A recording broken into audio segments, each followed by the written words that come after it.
It's just a bit more than the sum of its parts. The sum of its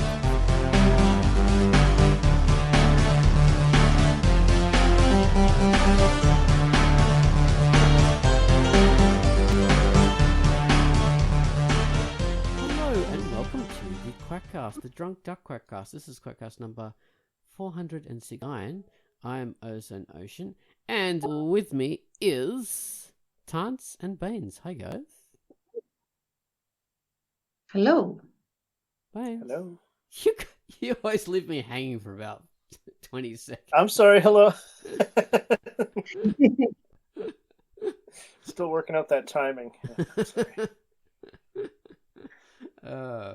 So this week we're chatting about a couple of things. The new Discord server that we're probably going to have on Drunk Duck for a new form of communication, up to date into the future, and the cartoons that made us, which was a QUACKCAST news post from Monday the 2nd of March, which was would be last week now. Where she talked about Daria and how that was very influential to her when she was growing up. But it's interesting about cartoons specifically and how they were influencing, they influenced us.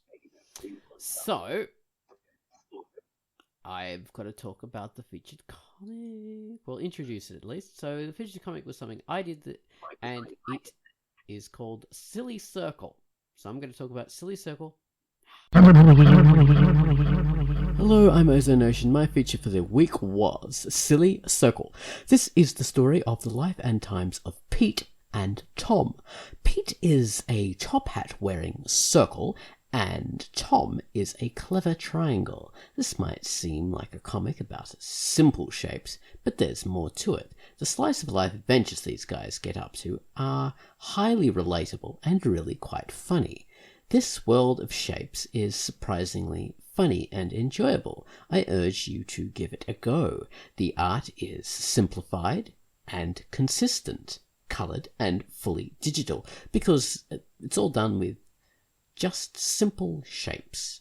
Triangles, circles, rectangles, that sort of thing. Basically, there's some flat-on scenes, a lot of flat-on scenes, simple isometric perspective, all that kind of stuff. It's very, very simplified, just, one colour, not much, or if any, shading, whatever, or effects. But it all works out very well because the art is simplified. It gives the writer a chance to really develop that craft a lot more, and it does. It gets more relatable and better as you read through it. So, yeah, I hope you enjoy it. I certainly did. This is a good comic, and I like to give comics with different styles of art and story a go, and it's good to give this kind of story, this kind of comic, a go. So, yeah, I hope you will too. Anyway, it's done by Silly Circle, and it's rated T, so read it. And that was the featured comic, Silly Circle. Right, so next up we have the featured music. Gun Wallace has given us a theme to The Sex Protectoress, which is an adult-rated comic, so view it at your own risk. This is like a sex-based superhero in a fantasy world, pretty much. She's almost like a goddess or something, and anyway, it's a good conceit for an adult comic, as you do with these kind of things. Adult comics need a specific conceit, and this has got one. Anyway, so Sex Protectoress. This is before I talk about it, Gumwallis had also told me he wanted to do a death metal version. And that's what he wanted to do. So death metal, so he was screaming into the microphone saying, Sex Protectoress, in whatever death metal voice they use for this kind of stuff. But it didn't work out, unfortunately, so he did this synth version instead. So none of us get to hear the marvelous death metal version. So, Sex Protectress. Creepy, gasping, magical, sexy synth. Vibrations of pleasure in this sophisticated, cool dance tune. Take it away, Gun Wallace, with Sex Protectress.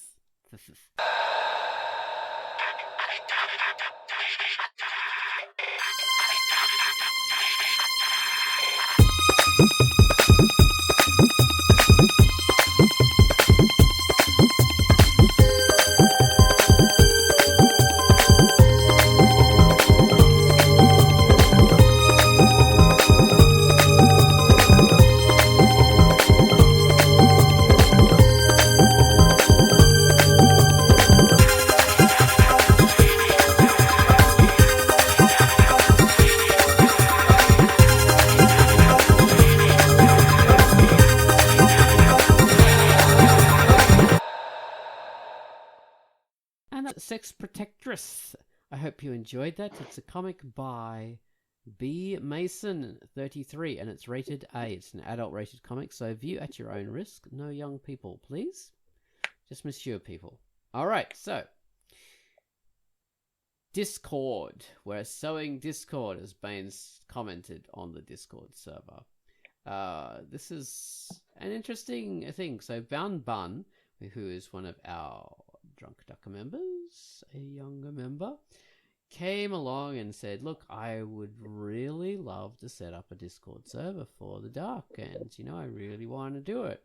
And like, she's been asking me for weeks and weeks about this, and I sort of thinking, should we do it? Should we prevaricating and sort of thinking how we should do it. And in the end, I just thought, okay, let's go for it. This is the way of the future. This is what people are into now. Things have moved on. This is what people, like doing. So we should accommodate it. So how have you guys found it so far? It's great. Awesome that she wanted to do it. Yeah. Yeah. I haven't really been on it much. Sorry, Tans. Mm-hmm. No, I was saying that she has set it up professionally. Like, it has all the different channels. It has the proper role ascriptions or whatever it is that it's called. She has it running like it's been there forever, which is very, very nice. Yeah. She knows her way around it. Her and Tall Foyo, I think that's her friend that was on it with her, and they're both from Australia actually, which was, I didn't know that until they told me. She's in Queensland, and he's in Queensland too, but I think she's in Brisbane and he's in the north somewhere, which is really interesting. So we'll just what we'll need to do when we sort of go forward is to have members who are able to administrate or moderate it, who are from different time zones.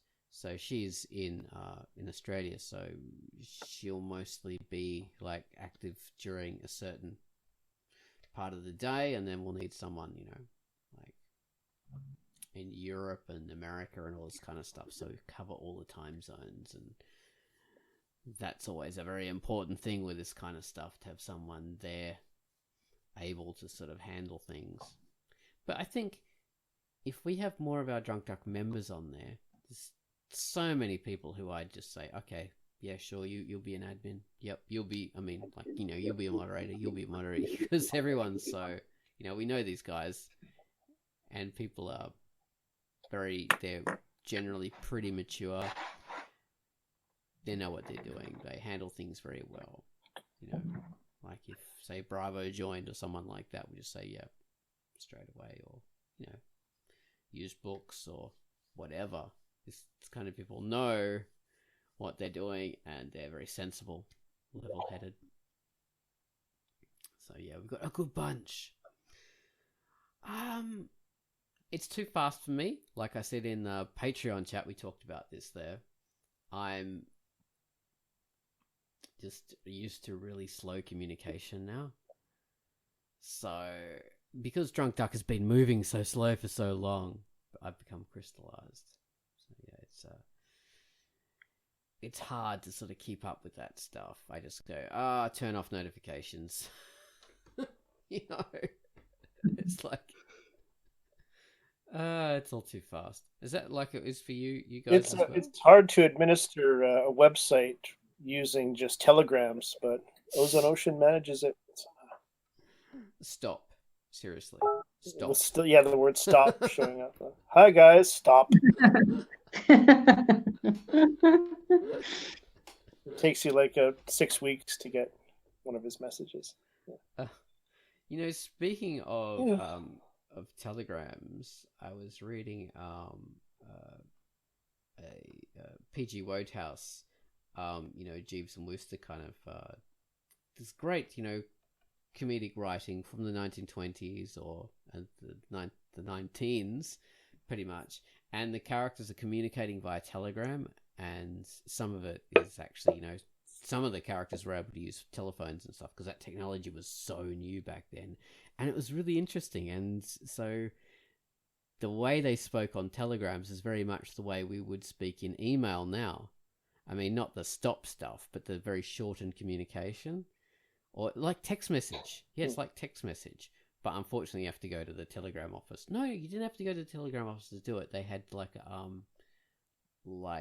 bellboy, like a telegram delivery person would come in and say, telegram for Mr. Thing, telegram for Mr. Wooster. And they'd hand it to them, and then you'd rush back to the telegram office or whatever. And, Anyway, I found that really, really fun. That was very much like a text message or email communication from back then. There's no technology that is new, really. Everything has its origins in something else. So he would come to his house? Yeah, like his apartment. He'd Like get it the guy would to run his up there. apartment? Yeah. Oh, that's pretty, very nice, very convenient. I wish we had something like that now. Yeah. Like, I guess we do, really, the email thing. in our pockets instead. I gotta get that set up. We've got to go back to telegrams. That's the way of the future. But yeah, this That's right, man. this Discord Jobs. stuff is the way I sort of want to do it is to have like a floating link on the right hand side of the website. That's always there. You can click on it and just join the Discord, but you'll have to sign up separately. You can't have your sign in name. You have to sign up and be part of it. But yeah, it's really smooth and easy though. It can be browser based. Don't actually have to download anything. So it should be working fine. If you click on the invitation to the server. And I don't know if that is a threat or a pro tip or whatever, but you will be listening or actually reading us in real time, and there shall be no filter, because at least as far as I'm concerned, I don't read over my stuff before hitting enter. So all the spelling mistakes. okay. Can you correct spelling mistakes there? What was that? Can you correct spelling mistakes on it? Yeah, you can hit the edit button, assuming that you read the stuff after you have hit enter, which I also don't. Yeah. Yeah. Oh, interesting. Well, that's enough on that topic, I think. Let's talk about the cartoons that made us. So, well, I do want to specifically say thanks to Aaron, though, for setting that up, man. I don't know if I added my voice to that. I think that's awesome. And I'm actually excited for the site to have that and maybe get more engagement from people and stuff like that. It's great. Exactly, because So, I mean, big thanks. We've had people say that, joining forums is difficult for them, and they feel like they're sort of treading on into into established conversations and stuff. They don't feel comfortable with that, and it's also a technology that is, it's a bit more from years ago. People don't use forums. It's for old people. It's for you and me, the old guys. Exactly. of the duck. For the ducklings, we now have Discord. And I am terrified of thinking that we might need to resort to TikTok or whatever else comes up next. What the hell is for TikTok? the newer ducklings? TikTok. Oh, nice. TikTok. Is that like Vine or something? I don't know what Vine is very much, so I don't know. Maybe Vine's been and gone. I don't know Vine- what TikTok is very much. Isn't TikTok like mostly videos of a few seconds, I or think is so. that? That's Yeah. what Vine used to be. Oh, And Vine died. All right. Snapchat. Like, okay, so now TikTok is just taking over Vine. Great. See, there you are. Old technology taking over. Oh, jeez. Let's date ourselves even more. Come on, the cartoons that made us. All right. Yes, exactly. The cartoons that made us the cartoons that date us. That's what I'm going to call this. That's the title, Tance. That is the title. The cartoons that date us. Brilliant. You are a genius. Of course, Bain's I'm always brilliant. So, the cartoons that date us. Well, when I was growing up, okay, I think I went through like a couple of ages of cartoons. So I started out with like, I don't know, El Kabong, McGilly Gorilla, all this Hanna-Barbera crap. Also like, I don't know, Heckle and Jekyll and Tom and Jerry. You know, when I was really young, that was my thing. Those kind of super simplified characters that sort of, and some superhero stuff like the early Spider-Man, Super Friends. God, I love that. Captain America, Incredible Hulk, Iron Man. Those were the kind of cartoons that I started out with, like in my early days. But that wasn't really socially influential, I suppose, and it didn't really influence how I thought about things or my taste in aesthetics. Later on, it was the action-based stuff, so Transformers, Robotech, He-Man, Pirates of Darkwater, I suppose, Thundercats, and that, I think, is when my aesthetics and my tastes in things started to be influenced. It was at that period.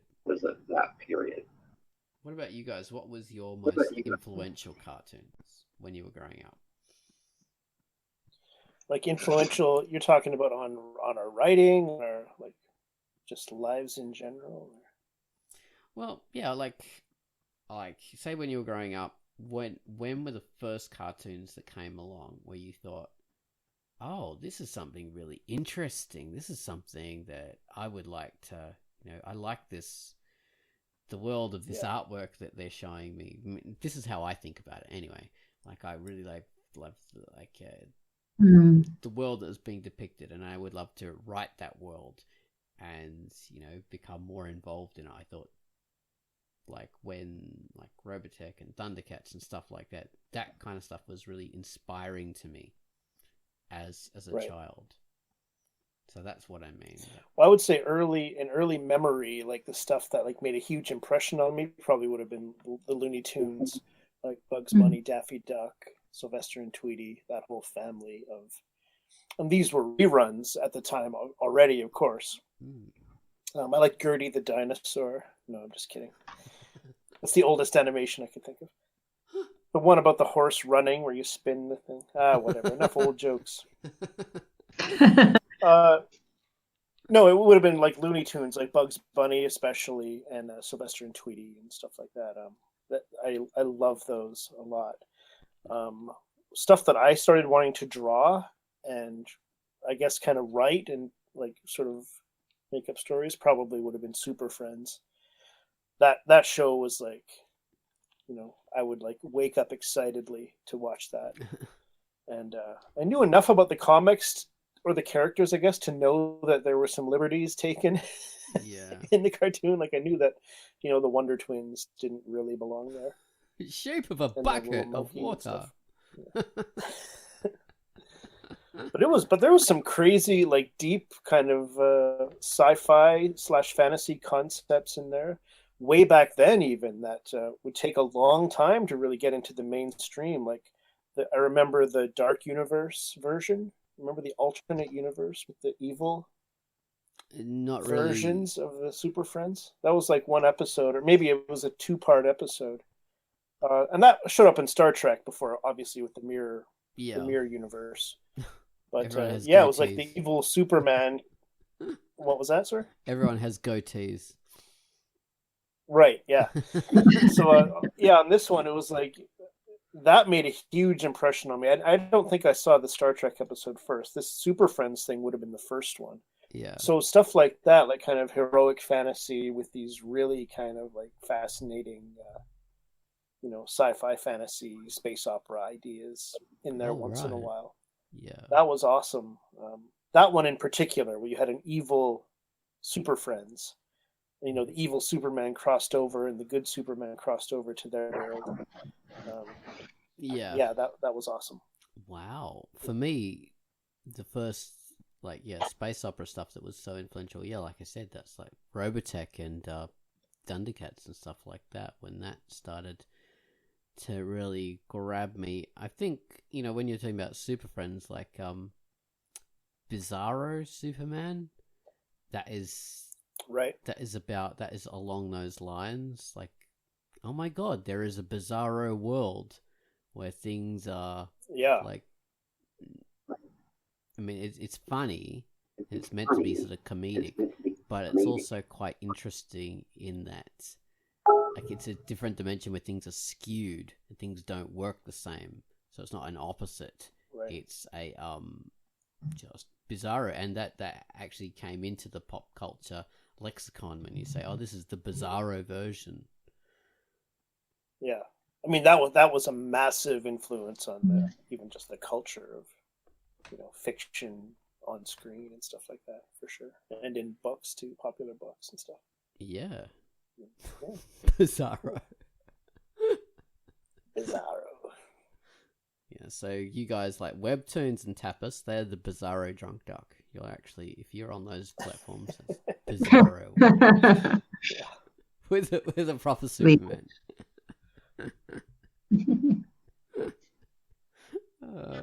So what about you, Tance? How about you, Tance? Yeah. Okay, so I've been trying to remember the titles. The ones that come straight to mind were Odyssey 2000. I love that. Oh my god, yes, Odyssey 2000. I really like that one. Is that the Ulysses one? Maybe I'm thinking of something different. I didn't catch that.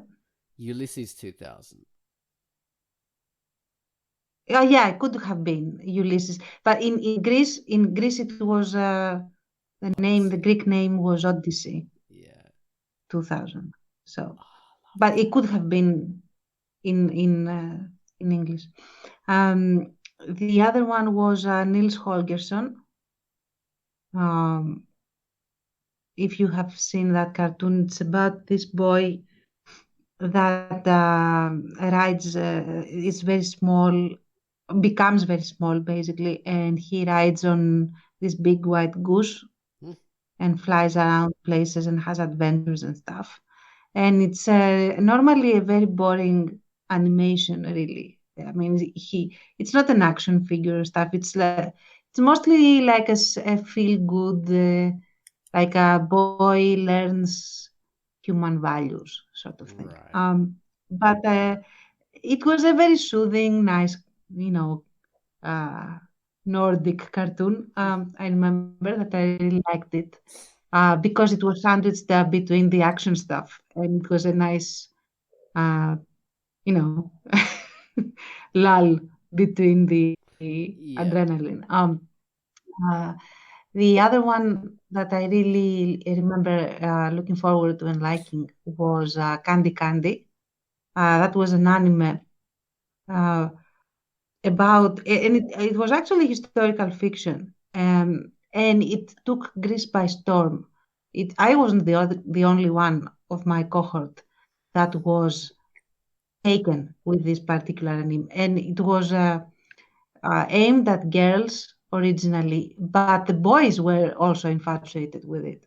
It was about this orphan girl that is very Pollyanna style. Like she's geared to be happy and to make people around her happy, but without the happy-go-lucky part in it, because she also gets very sad and stuff. She's very unlucky in her life. And she gets adopted into this very rich family that take her more or less like a pet for their spoiled daughter, who is a bitch, and she hates Candy in every way there is, and she makes her life a living hell. Generally, we follow her misadventures, and as history goes on, because it starts at the end of the 19th century, it goes into the First World War, and in the interim period between the 30s, it finishes somewhere in the mid-1920s, more or less. And it's like people die in this anime. Yeah. And I remember there is this, and it's not a spoiler, okay? It's like a 30-year, 40-year-old cartoon. The thing is that she had this love interest, and she called him her prince, and his name was Albert. And he was like, this very bland, beautiful guy who was really good to her. And he also was in love with her, and everybody loved him because he was the Prince Charming in every way. And he dies.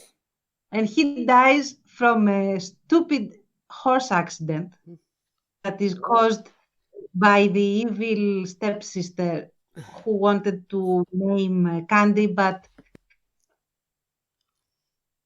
something happened and he was riding in her place, so he got to be the one in the riding accident, and he up and died. He remained dead, permanently dead. And I remember on the next day at school, after that episode, the entire class was in mourning, like the boys and the girls. Everyone was devastated that Albert died. And even now, if you ask the people my age, what was the most traumatic thing that you watched on TV as a child, they would tell you Albert's death. Mm-hmm. We remember it. It's like a Kodak moment, the entire sequence. So yeah, that was very influential, obviously. Yeah. And he's not the only one that dies. Like in the First World War, almost everyone dies around here, around Candy. She's a jinx, basically, after a while. Anyway, so that was our first real encounter with the permanence of death, I think, as children. Mm-hmm. At least I remember realizing, really, starting to think about death around there, watching that cartoon. And of course, there was Thundercats. Yeah, definitely. Yeah, those are the ones that come up immediately. I'll think of more as we talk. So yeah. Okay, interesting. Yeah, that's the complexity of a story that was very influential to you. Mm-hmm. Yeah. Oh, and Merry Melodies as well. Silly Symphonies, something like that. That would be sort of various like one-time characters. Yeah. In different sort of Looney Tunes type. Exactly. Stories, yeah. Kwai mentions the whole topic per post was based around Daria, which was from, I think she lists from 1997 till 2002. So when I watched that, I suppose I was not a young adult like I thought. I was was in my 20s, whatever. That's young adult, I suppose. And yeah, when I was watching Daria, that's way more mature than stuff like, I suppose, Robotech or Transformers, any of that kind of action stuff I watched as a little kid. And I thought, oh my goodness me, this is like a really interesting character with... Okay, so the main protagonist in Daria is a female protagonist, and it's about, you know, her life as a teen in Lawndale with her best friends Jane Lane, and that was something slightly out of the ordinary because a lot of cartoons had always been, you know, traditionally the male protagonist, and if it was a female protagonist, she might be something a bit more, you know, very girly, whereas Daria is not very girly and sort of fights against gender stereotypes, and she's very self-aware about her role in society. And the whole cartoon there's a lot of commentary on societal roles and expectation and stuff like that, which I found really interesting and quite a new kind of thing. That was good. So that was Daria was quite influential in a lot of ways. At that time, there was a lot of interesting animation around. Rocko's Modern Life, I absolutely loved that, and that was very influential to me. That had sort of taken the craziness of something like Ren and Stimpy and made it a lot less gross and stupid. A lot of people still love Ren and Stimpy, but for me, I just felt it was gross and it was just over the top and nasty. And Rocko's Modern Life sort of like is like a cleaner kind of version of that kind of stuff, but I just like the way it handled it a lot more. Ren and Stimpy is way more surreal. So yeah, there was Rocko's Modern Life. Other things like Daria, Mission Hill. That was a very short-lived animation, but you know, more towards an adult viewership. Now, of course, we're spoilt for choice. We've got all these kind of things like, you know, the South Park and Big Mouth and Archer, and it's everywhere. But back then it was like there was nothing. I think South Park was just sort of starting back then too. I think so. Yeah, I'm pretty sure. It's probably like a late 90s thing, yeah. I think. Yeah. 97, 98. Yeah. The Simpsons. I remember during... Oh, yeah, go on. I'll go on, Tons.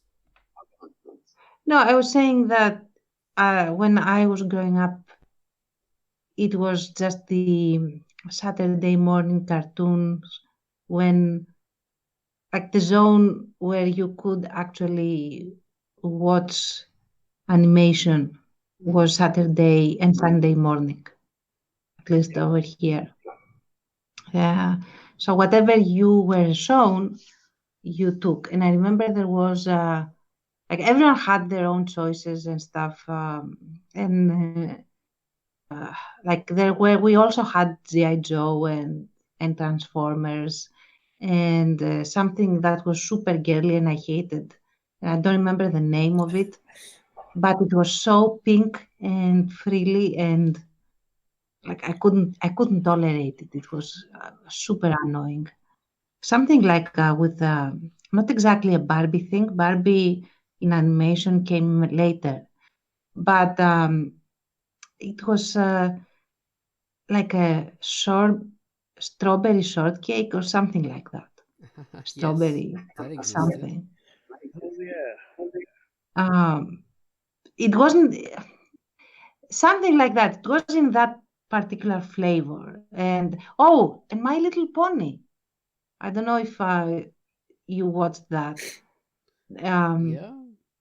We had My Little Pony was a bone of contention in the schoolyard because we had the diehard My Little Pony girls that were a very specific clique of girls, and Everybody else, girls and boys, were the sarcastic fans, like the ones that put different lyrics in the songs, and the ones that made up not so good names for the ponies and stuff like that. Which and then of course there was war in the schoolyard, like don't you dare do that, sacrilege, and that sort of thing. But everyone had ponies in their possession. Yeah. I had the pony. Yes, everyone and had. Sarcastic ones. Everyone had at least 2 or 3 ponies. Right. Yeah, my sister had them too back then, because that was the age when cartoons had this toy marketing model. So cartoons had to have a marketable toy. He-Man was the same. Did you draw on your pony? Began as toys, right? Like that was really first.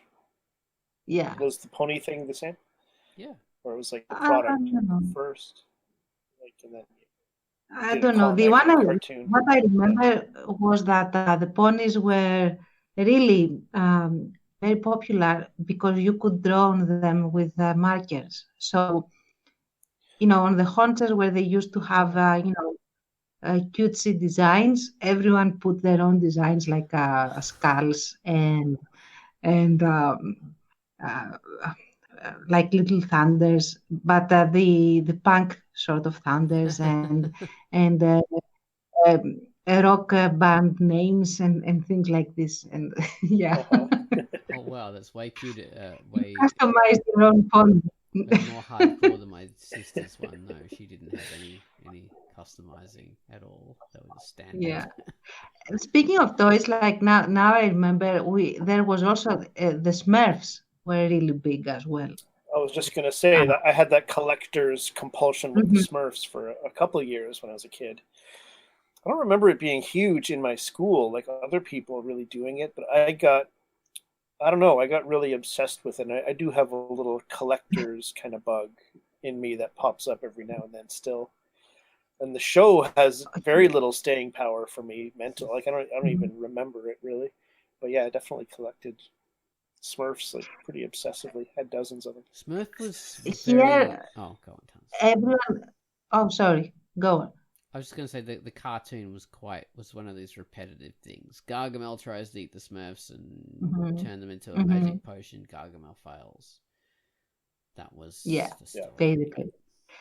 I remember over here, everyone collected Smurf toys, Smurf figurines, like the small ones.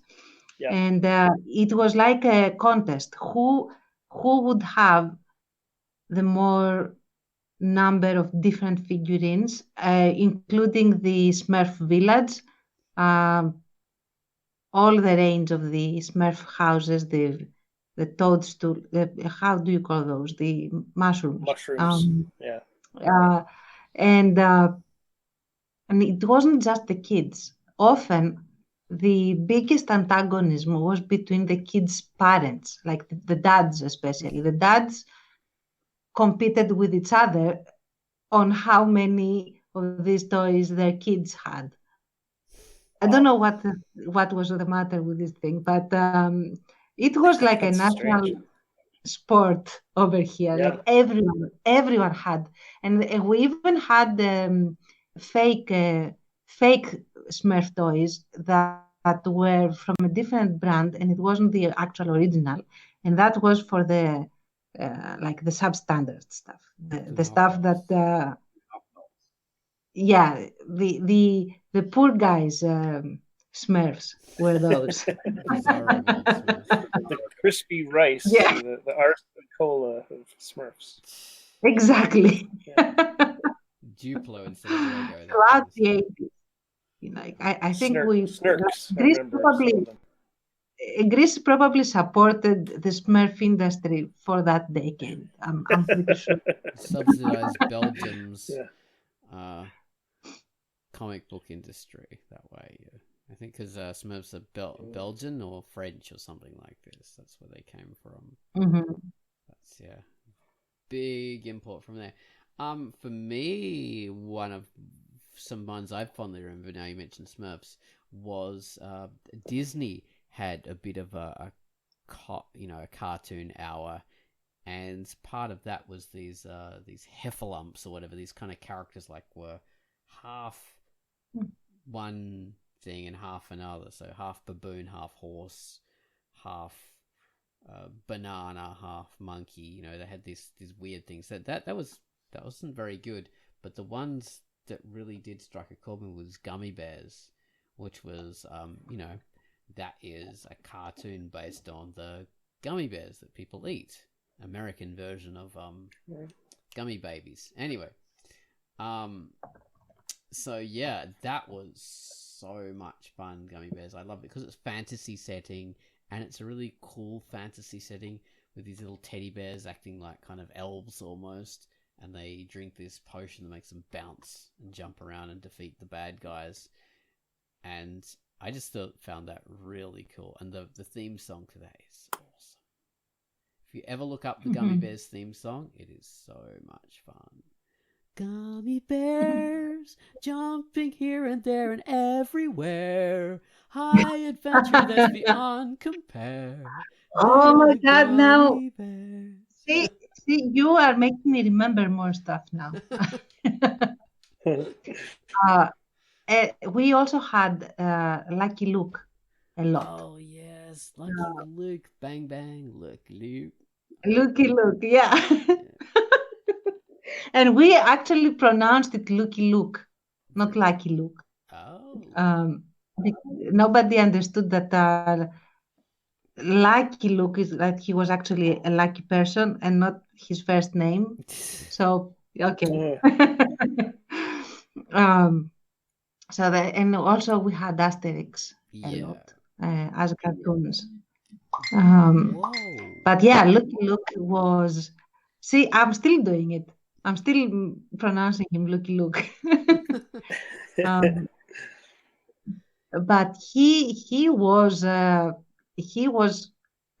cool kid cartoon because slightly older kids, but everyone was watching it, and faster than his own shadow, that sort of thing. That was really popular. It's funny, like you mentioned Lucky Luke, Asterix, both French cartoons originally. Inspector Gadget. For sure. Gadget. Another French cartoon. I didn't like him, but he was everywhere. Yeah. Inspector Gadget. Boop, boop. I loved it. Actually, I really liked from Inspector Gadget. I didn't like him, but I liked the Claw. I actually liked him. I liked his voice, shoo, or something. I really liked it. And you never saw the Claw. He was only a hand and a pussycat.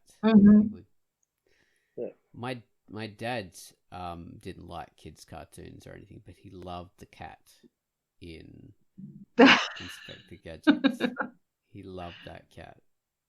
So that was funny to me.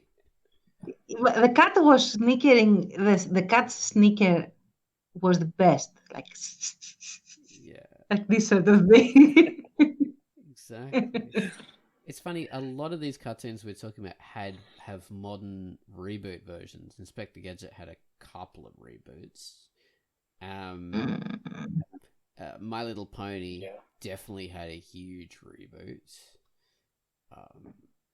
I don't know. I think She-Ra as well. Oh, She-Ra, yeah. I loved the original She-Ra. I loved it better than He-Man. Yeah, me too. He-Man was all about these muscle guys who all had the same body, and it was banal, and they carried swords, but he never used his sword. It was always dump something with his shoulder. It was always that. Yeah. It wasn't very good. He-Man's had a reboot as well. And Thundercats had. Anyway, it's getting a few more and upcoming here, I think. Oh, really? I remember really liking.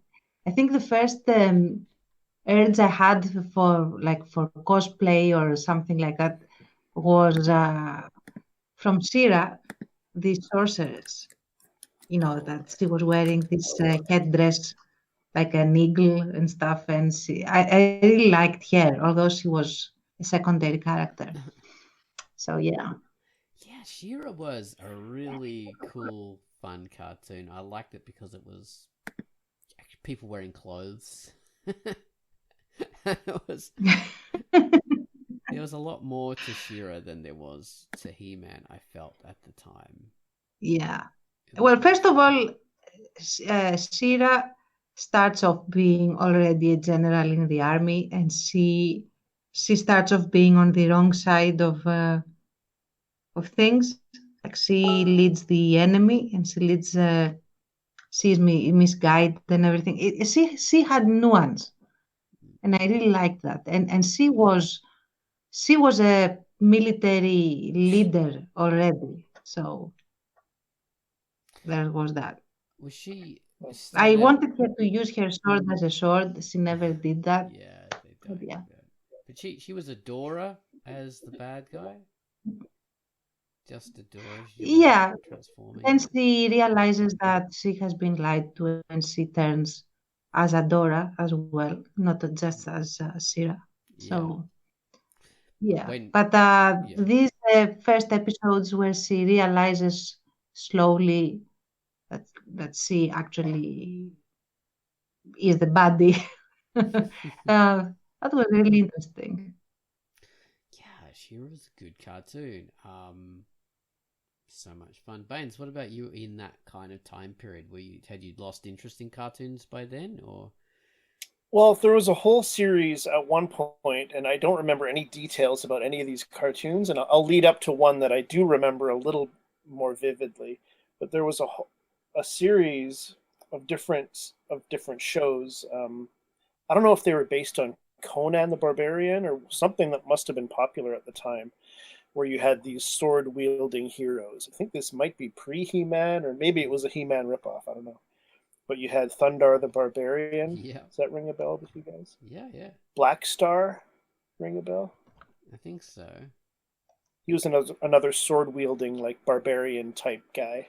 Yeah. Going to different planets, I think. I don't really totally remember. I think he rode a dragon. Huh. Thundar the Barbarian was like after. I remember the beginning of Thundar the Barbarian pretty vividly, and I don't remember the content of the show at all. Yeah. But it was like the year is 1994. Yeah. A runaway planet hurtles between the Earth and the Moon, unleashing cosmic destruction. If this is actually right, I'll be amazed because my memory is terrible. And then like it showed this comet going between the Earth and the Moon, and you'd see like the atmosphere of the Moon like being pulled off, and it would cause all these tidal waves and civilization to collapse. And then 2,000 years later, Earth is reborn, like a new world of sorcery and something like that. And Thundar the Barbarian rose, and his Princess Ariel. The female was always a princess in these old cartoons. So that must have been annoying. And Ukla the Mock was a Chewbacca type creature, I think. That was a good. So there was a lot of that kind of stuff. The one that I love was first anime I ever saw. It must have been one of the early ones available where I am. Was I think Battle of the Planets? Battle for the Planets. I love that. Oh, we've talked about it before. Yeah. What's that, Chance? You saw it? No, I think it rings a bell. The Battle of the Planets. I don't actually remember it. Also called, but it was a space opera kind of show, a team of heroes, and the female again was a princess. I never squared like how that worked. Isn't she like some kind of space police officer or something? Yeah, she was called. She was She's a princess. Something. No, police officer. She isn't actually a princess. She was called Princess. It was just a nickname. Yeah. Oh, just a nickname. Okay. Yeah, it's also called. I remember it was like Mark in the English version. It was Mark, Jason, Princess, whatever. Zizik was a fat guy, and then there was a little smart guy. Yeah. It was like. Do you remember? Do you remember? Oh my God, space opera again. Lone Star, I think. Yeah. The native space cowboy man that No, could I invoke. read about it online recently, but I never saw it as a kid. Yeah, but I've heard of it. I love that one. I absolutely loved that one. I was, I really liked that guy. Lone Star was weird. Lone Star, yeah. The by the power of the bear, something like that. I don't remember how he was invoking. He could change. Yeah. Yeah. And I liked his horse. Like his horse was even better. Huge robotic horse. He He had could the transform shotgun. into a man, I think. Yeah. He could walk like a man, but he was still a horse. Robotic kind of. Yeah. Yeah. Cool. He had this huge ass shotgun that blasted pretty much everything. There was a Tarzan cartoon right around that time too, wasn't there? Oh, I do not remember that. I think so. I watched that all the time. There was like Spider-Man and his amazing friends, and then Tarzan. Oh yeah, totally. Yes. There was a Hulk cartoon around there somewhere. I didn't see much of it, but Spider-Man that had also Firestar and Iceman. Iceman, yeah, Iceman was from the X-Men, so it was a mixed match a little bit. He had the fire hero and the ice hero, and Spider-Man. Really? It's kind of an odd mix. I never saw that. But that show was huge. I have strong memories of that show, vivid memories. That was great. A lot of heroic fantasy, like it was just culturally. This is maybe a topic for another day, but like there was something about that time. There was a lot of that type of stuff that's kind of now being subverted in a lot of ways and everything for some reason. High concept. And always you had the teenagers, a team of teenagers doing like a first line of battle, first like the most risky and deadly stuff was allotted to the 12-year-olds and the 14-year-olds. Yeah. Well, Battle of the Planets. Battle of the Planets teenagers?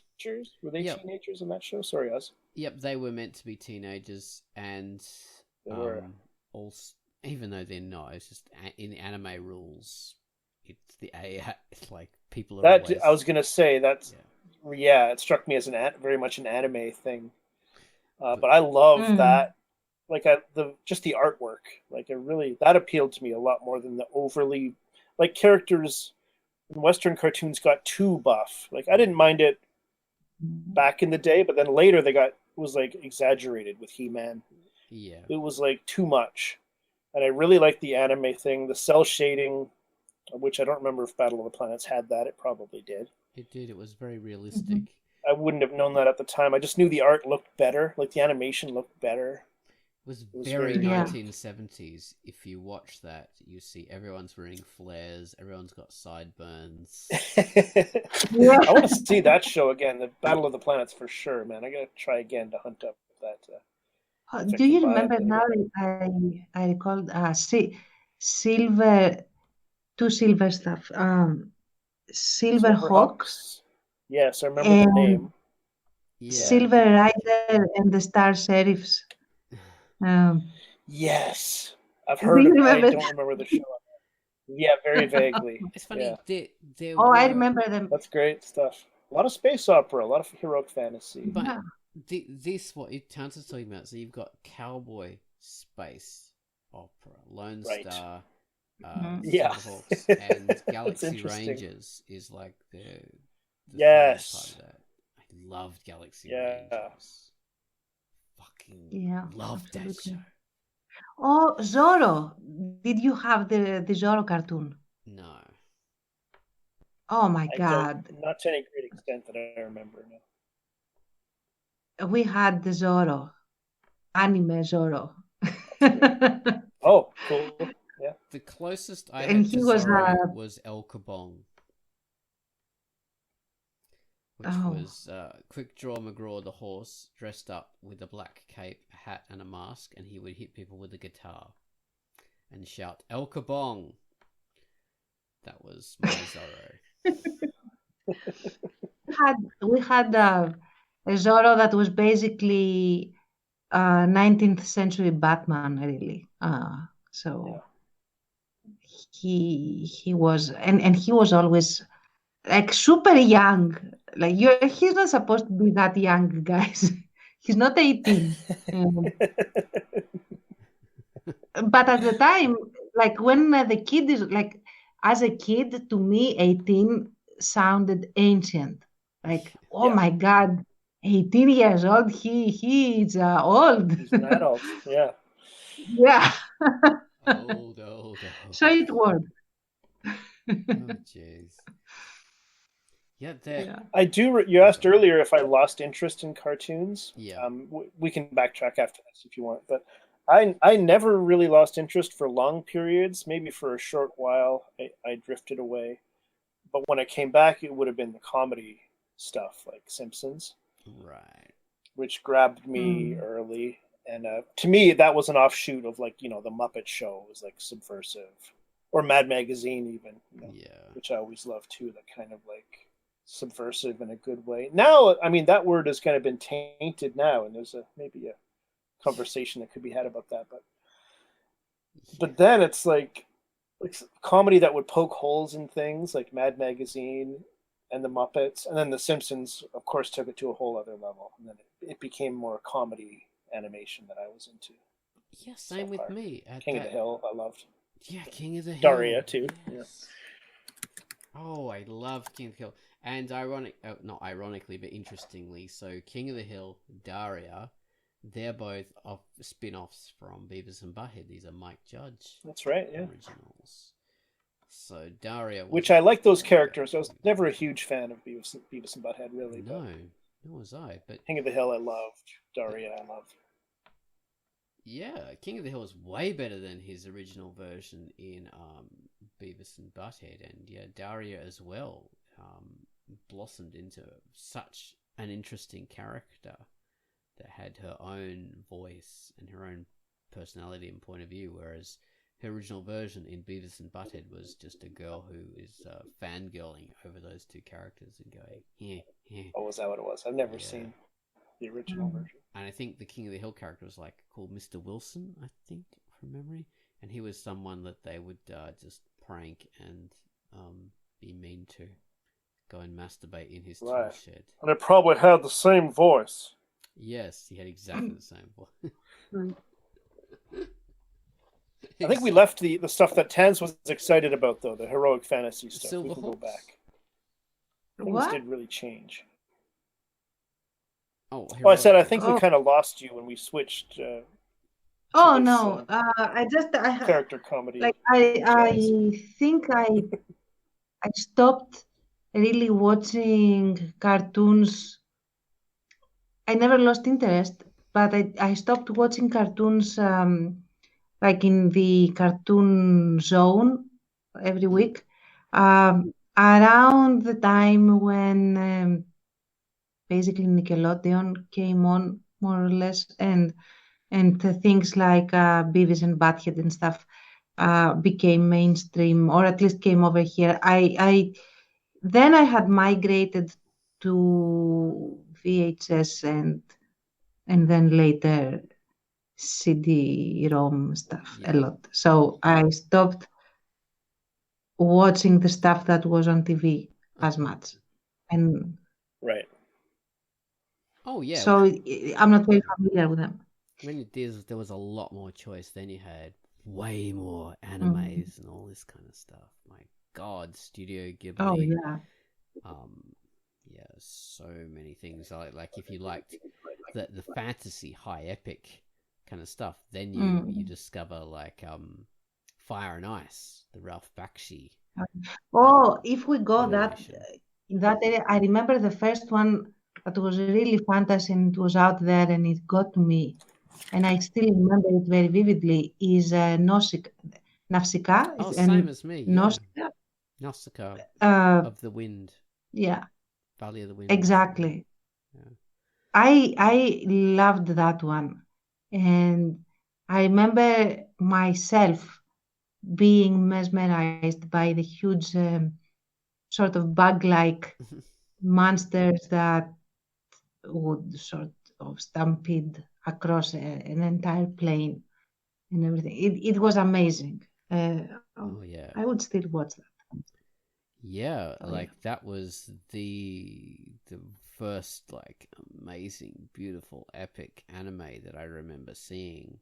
You know, before the whole big kerfuffle with Princess Mononoke. That was Yeah. the one we all knew about. Nausicaa Valley of the Winds. That was just so good, so good. I think Princess Mononoke came way later. I'm pretty sure. And yeah, that over here it was never really big. While Nausicaa, how do you pronounce it in English? I just go Nausicaa. It's not even an Nausicaa. English word. Okay. It's because in Greek we call her Nausicaa. Yeah. So so she was really big in Greece, whereas Princess Mononoke not so much. Right. I think Princess Mononoke became a big thing in America. That was when suddenly everyone knew about Studio Ghibli. Whereas in Australia, Studio Ghibli didn't really come into its own until Spirited Away. And then that was the big breakthrough in Australia. So, I mean, even though Nausicaa had been out, that was like forgotten. I will take you back a little bit now, back to the 80s. Did you ever watch Sports Billy? No. At all? I don't know that. Oh, no? Yeah, that's familiar. I used to love that. And Sports Billy was this kid that had this magic bag that was very tiny, but he said I think some special words or like a spell or something. And it became then a bigger bag. And from inside, like Mary Poppins, he would take out any kind of sports tool and ever. Like it didn't matter how big or small it was, it could be in that bag. And he would use these things to overcome bad guys, that the bad guy of the episode. So that was also really I remember really liking that one as a kid. So yeah. No, I had never. There's so many of these. I remember the titles, and I remember like the theme song. Like I remember Sports Billy. I have no memory of the show. No, it's like right now. I have opened that door in my memory, and the stuff is pouring out. Yeah. In intervals. So yeah. I remember the Kids Superpower Hour with Shazam. Was that connected to Hero High? Really, yeah. Shazam was great. Yeah, like you reminded me with the magic words. Like you had the three characters, the one kid on the crutch, which I think that was in the movie too. I didn't see the movie. But... I haven't seen the movie either yet. Yeah, great stuff, Captain Marvel. And what about? I think it was called Hero High. It was part of that block, at least in Canada. It was. It was. I don't think it was part of a block over here. It was. Okay. Everything was scattered around for. Yeah. This was superheroes in high school, and it was an animated show. Mm-hmm. But then there was also live actors. There were segments with live actors in a band, and they had a band. Yeah. And I looked at it. I looked it up in recent years, and oh my god, is it terrible? But I really liked it back then. I hate that when something's terrible. The cartoon kind of holds up, as cartoons tend to, a little bit better, I think, than a lot of live action stuff. Yeah. And of course, there was also the Roadrunner cartoon. Oh, very influential. Yeah. Yeah. A classic. Which in Greece it was never called actually the Roadrunner. It was the Beep Beep. That's how we referred to that. Did you ever watch Pink Panther? Yes, absolutely. Every single episode. Pink Panther was very good. Actually, going back to Robotech, which was something that was so influential to me. could not get enough of that. That I hunted down the entire DVD, version of. I got that all on DVD, and then I got all the version of Mospida, which was the second version of the third version of Robotech. So I got the original anime version before it was altered and turned into Robotech, and I watched all those things all the way through, and I just loved them just as much as I did when I originally saw it. So that's interesting, that some things you look back on and you think, oh my god, this is really bad, and other things you can actually go and rewatch and actually enjoy and experience the same feelings, which is pretty good. Speaking of that, Star Blazers, which was really cool. It's also the Japanese version was a space battleship Yamato. That was quite a 70s kind of style thing about people on the battleship Yamato that turns into a space battleship and goes to fight the Gamelins to save Earth from radiation and all this kind of stuff. They did an updated version, and you watch that and it's like, wow, it gives you the same feeling as watching the original. So I recommend that. That was a really good. I also seem to recall there were a lot of anime that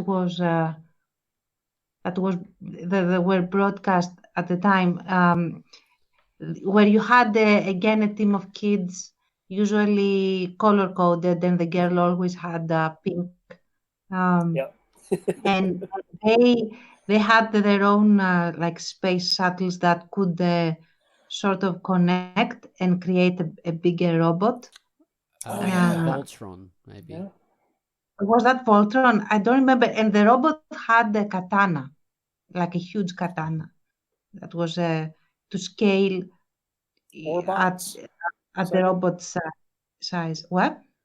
Orbots, Mighty Orbots. Was that type of show too?